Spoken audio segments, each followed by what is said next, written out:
This is Leading 10. I'm Chris Moore, and let me ask you something. What do you do when you're the leader, but no one seems to be following? You've done your best. You prayed hard. You tried to lead well, but you look around and you feel like you're standing up there all alone. Maybe your team isn't responding. Your family doesn't seem to care. Your vision feels stuck, and your passion, it's starting to flicker. Worse, you're beginning to wonder, did I miss God? Is it even worth it anymore? If you've ever had those thoughts, you're not alone, because today we're talking about what to do when you feel like you're leading alone. Let's look at the prophet Elijah in 1 Kings chapter 19. This man had just come off the spiritual mountaintop, literally.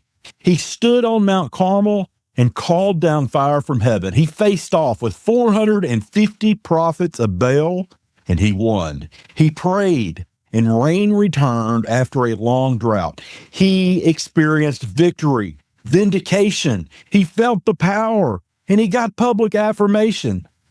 But isn't it wild how often the valley comes right after the mountaintop?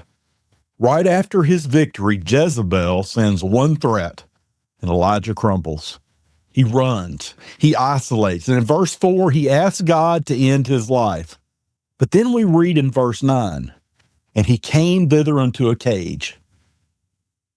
And then we read this in verse 9, and he came thither unto a cave, and lodged there. And behold, the word of the Lord came to him, and he said unto him, What doest thou here, Elijah?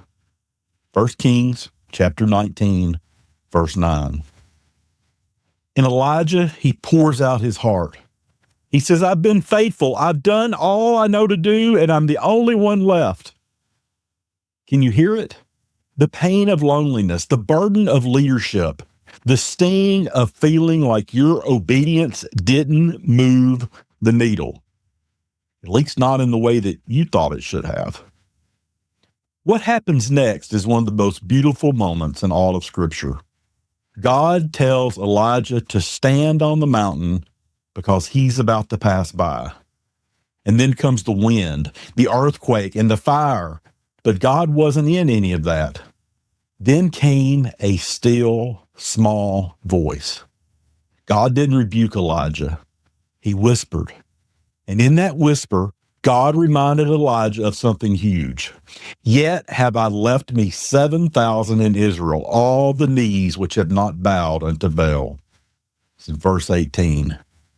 You're not as alone as you think. Even the boldest leaders are going to walk through lonely valleys, but God is never absent, and he often speaks not in the chaos, but in the quiet. If you're feeling like Elijah, you're tired, you're discouraged, you're ready to give up, here are 4 reminders straight from his story and the bigger picture of Scripture. Number 1, expect valleys after mountaintops. This is one of the most overlooked patterns in leadership. After the victory comes the vulnerability. After the mountaintop comes the valley. Why? Because valleys are where roots go deep. They're where character is formed. They're often the bridge to the very next mountain. Elijah wasn't failing. He was transitioning. And God was meeting him in that in-between. You know, as a leader, as those that are in ministry, especially, they experience mountaintops. I can't tell you the number of times that I have seen a pastor who goes to do a revival service, goes to some type of crusade, maybe goes on a mission trip, and they experience this huge spiritual high, and they come back home to the regular work that God has for them, and they're expecting that high to continue, not that they're going to enter the valley, the day-to-day, the mundane. And yet that always happens. We should be expecting it. But part of that is to help us transition to that next mountaintop. When we get caught in just seeing the valley, not seeing the future mountaintop. So when we start to lose ourselves, and we lose ourselves by getting more into ourselves. Number 2, obedience doesn't always look like success. One of the hardest parts of leadership is sowing without seeing. Take Noah. He preached for over a century and not one convert. But he still built the ark, saved his family and all of humanity. Even Jesus didn't reach everyone.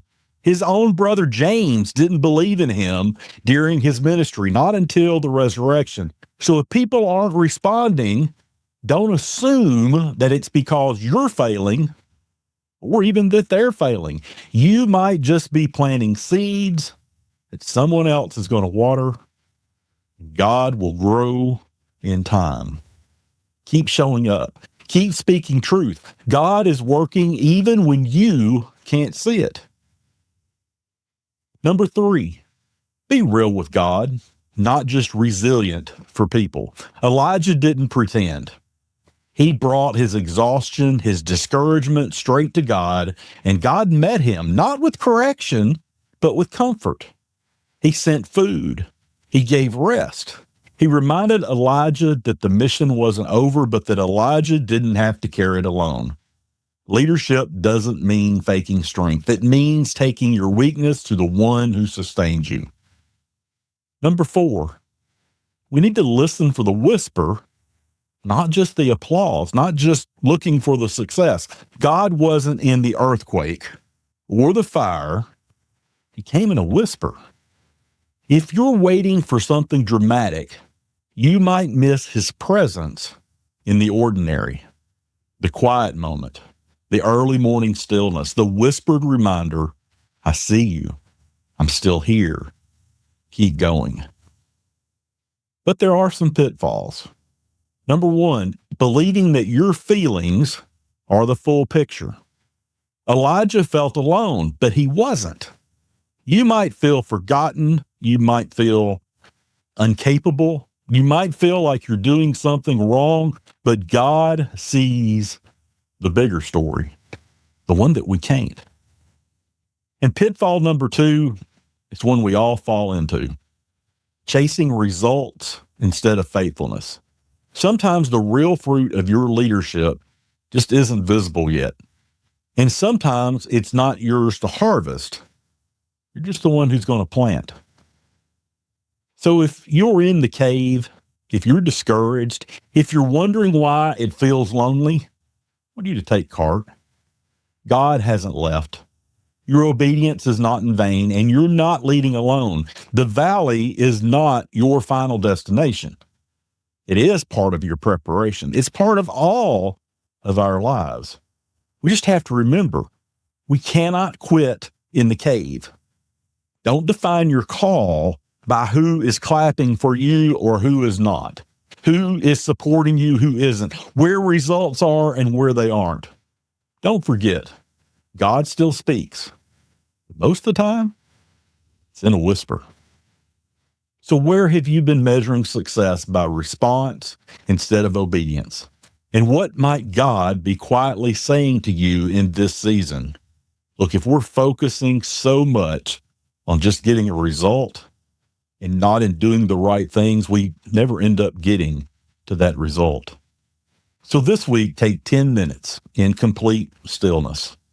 No podcast, no radio, no background music, just you and God, and ask, Lord, where are you working even when I don't see it?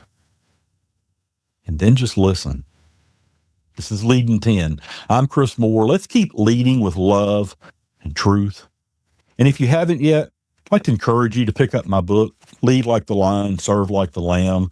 I've gotten a lot of good feedback from this, not just about the success of a book, but about how it's made people think a little bit differently about how they act, how they react, and what type of person that God is calling all of us to be.